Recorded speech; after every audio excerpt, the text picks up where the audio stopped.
নিয়ম একটু ভালো করে দেখেন, সৃজনশীলে আপনাদের ঝামেলা কি। একেবারে সহজ করে দেখাচ্ছি স্যার। প্রথম কথা হচ্ছে মনে রাখবেন, আমরা অনেক সময় মনে করি যত বেশি লিখবো তত বেশি নাম্বার পাবো, এটা আসলে ঠিক না। যত বেশি লিখবো তত বেশি নাম্বার পাবো, এটা আসলে ঠিক না। বুঝতে পারছেন বিষয়টা? এটা হচ্ছে যে আমরা যদি গঠনমূলক লেখা ভালো করে লিখি ওইটাতেই নাম্বার পাবো, বেশি লিখলে বেশি নাম্বার পাবো, বিষয়টা এমন না। একটা পৃষ্ঠায় একটা পরীক্ষার খাতায় সাধারণত, এটা কিন্তু আর কোনো ক্লাসে দেখাবো না, ভালো করে দেখে নেন, সারাদিন কান্নাকাটি করলাম ওটা।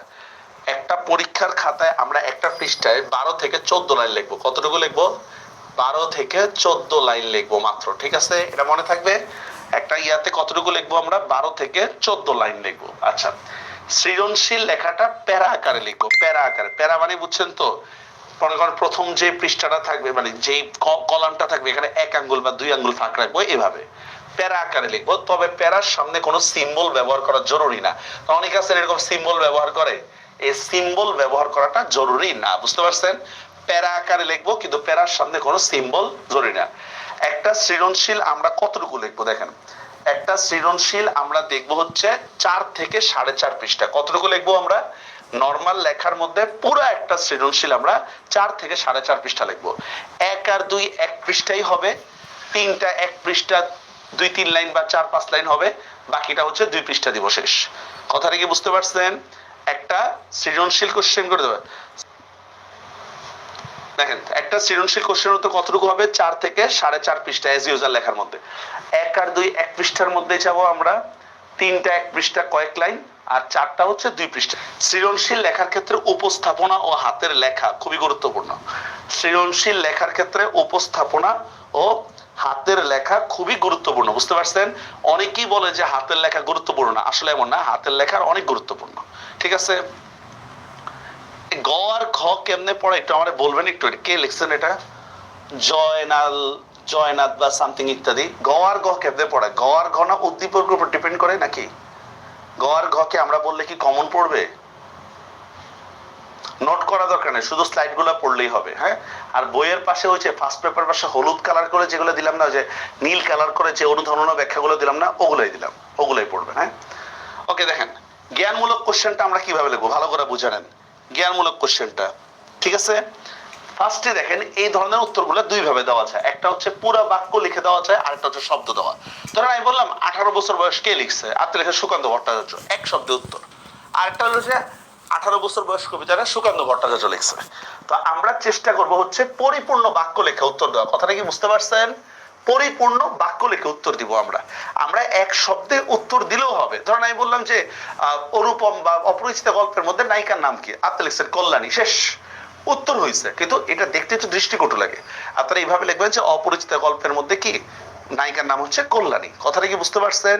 এইভাবে আমরা এক কথায় না দিয়ে পুরো বাক্যটা লিখবো।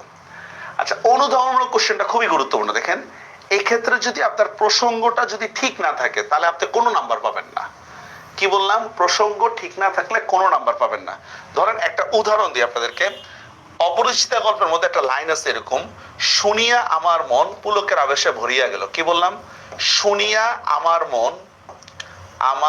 মন পুলকের আবেশে ভরিয়া গেল। আচ্ছা, কেউ বলতে পারবেন এটা কোন প্রসঙ্গে বলছে? শুনিয়া আমার মন পুলকের আবেশে ভরে গেল। এবার আপনারা বলেন তো স্যার, কোন প্রসঙ্গে এই কথাটা বলা হয়েছে? কে বলতে পারবেন দেখি?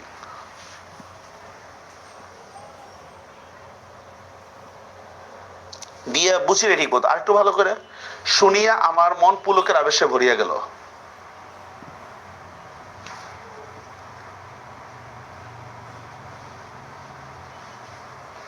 কেউ বলতে পারবেন? কল্যাণীর সুন্দরতার জন্য? না, হয় নাই। কল্যাণীর রূপ হয় নাই, না। দেখছেন? আর এই কথাটাই আপনারা পারলেন না। এটা রাইট অ্যান্সার হচ্ছে কল্যাণীর অনেকগুলো পাত্র জুটছিল কিন্তু সে বিয়ে করবে না। এরকম একটা লাইন আছে এরকম, কল্যাণীর অনেকগুলো বিয়ে পাত্র জুটছিল, মানে অনেক পাত্র আসছিল, সে বিয়ে করবে না। এইটা শুনে অনুপমের মন পুলকের আবেশে ভরিয়ে গেল। দেখছেন? তার মানে আপনি যদি প্রসঙ্গটা যদি ঠিক না রাখেন, আপনি যদি প্রসঙ্গটা যদি ঠিক না রাখেন তাহলে কোনো নাম্বার পাবেন না বিতে। কথাটা কি বুঝতে পারছেন? আপনাকে গদ্যের লাইন বা পদ্যের লাইন যাই দেওয়া হোক না কেন, যদি প্রসঙ্গটা যদি ঠিক না রাখেন তাহলে পাবেন। এটা বলছেন জ্ঞানমূলকের উত্তরকে দেওয়ার প্রসঙ্গটা ঠিক থাকতে হবে খন্ডে। এই জন্য যদি মূল বইয়ের সাথে যদি প্রসঙ্গ যদি ঠিক না থাকে তাহলে পুরো নাম্বার পাওয়া যাবে না। ইজ ইট বুঝিং? আমার কথাটা কি বুঝতে পারছেন? আমরা 2 নম্বরের ক্ষেত্রে কিভাবে অ্যান্সার নিব। যদি আমার প্রসঙ্গটা ঠিক না থাকে আমি কোনো নাম্বার পাবো না। এবার দেখেন 2-4টা দেখেন, সশস্ত্র সুন্দরের অনিবার্য অভ্যুত্থান কবিতা, এটা আমাদের কিন্তু ইয়াতে আছে, আমি কিংবদন্তির কথা বলছি এখানে আছে, দেখছেন এক লাইনে দেখেন এই যে জ্ঞানমূলক আমি অ্যান্সারটা দিয়ে দিচ্ছি।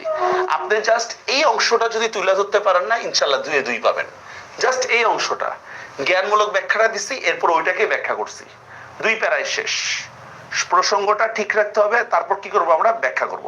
প্রসঙ্গটা ঠিক থাকবে আর এরপরে কি করব আমরা ব্যাখ্যা করব, ঠিক আছে। আচ্ছা তারপর দেখেন, হ্যাঁ প্রতিদান কবিতায় অনিষ্টকারীর উপকারের কথা কি বলা হচ্ছে দেখেন, এই দেখছেন জ্ঞানমূলক ব্যাখ্যা ঠিক আছে, এরপর প্যারায় আমরা ওইটাকে আলোচনা করছি 2-2।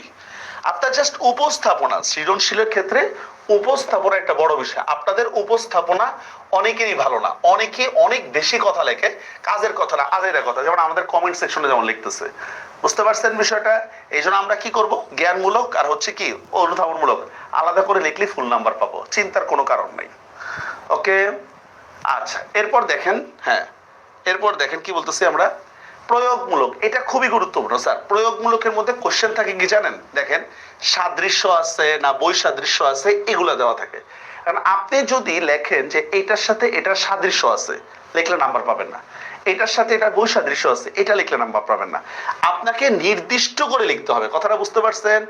আপনাকে সাদৃশ্য বা বৈসাদৃশ্য যেটা, এটা নির্দিষ্ট করে বলতে হবে। ধরেন অপরিচিত গল্পের সাথে একটা উদ্দীপকের আমি মিল দিলাম, এখন একটা 5 লাইনের উদ্দীপক তো পুরো অপরিচিত গল্পকে রিপ্রেজেন্ট করে না, ঠিক না, কোনো একটা অংশকে রিপ্রেজেন্ট করে।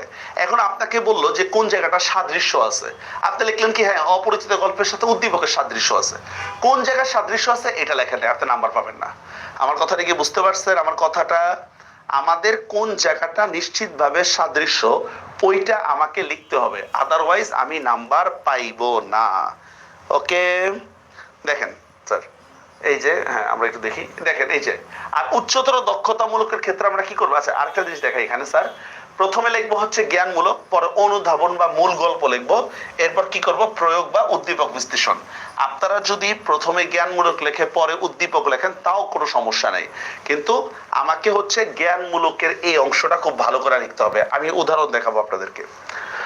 আর 4 নম্বরে হচ্ছে দেখেন 4 নম্বর কোশ্চেনের প্রথমে থাকে একটা মন্তব্য, প্রথমে কি থাকে একটা মন্তব্য থাকে, পরে মন্তব্যটা আবার প্রমাণ করতে হয়।